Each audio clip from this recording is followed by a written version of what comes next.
मित्रांनो, मी सावित्री ज्योतिबा फुले बोलते. एरवी मी बोललेही नसते, पण तुम्ही माझ्या विचारांचे घोटून घोटून प्रेम केले. चक्क माझी देवी बनवून मला फोटो मध्ये फ्रेम केले. जमेल तेव्हा जमेल तसे माझे सोयीनुसार कौतुक करता. खरे दुःख याचे की तुम्ही मला गृहीत धरता. याचाच राम मी तुमच्या समोर खोलते. होय, मी सावित्री ज्योतिबा फुले बोलते. कुऱ्हाडीचा दांडा गोतास काढवा साऱ्या गोष्टी डोक्यावरून गेल्यात. ज्या माझ्या वारसा सांगतास त्याच बैमान झाल्यात असे होई. मला काय माहित, मला कुठे पुढचे दिसले होते. एका वेगळ्या जगासाठी शिव्या शाप दगडाबरोबर शेणही सोसले होते.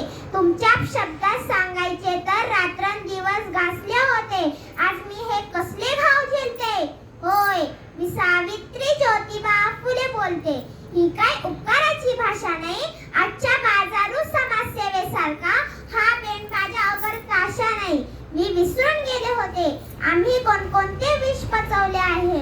हल्ली मात्र तुम्ही आमच्या आत्मसन्मानाला दिवसले आहे. म्हणून तर मी तुमच्या बैरागाने गारहाणे घालते. होय, मी सावित्री ज्योतिबा फुले बोलते.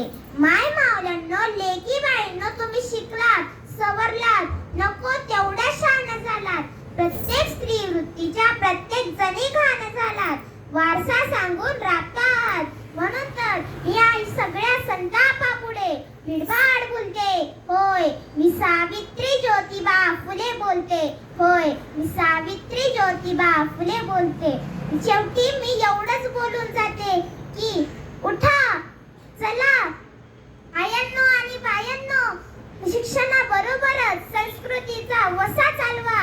माझ्या सावित्रींच्या लेकींनो, धन्यवाद.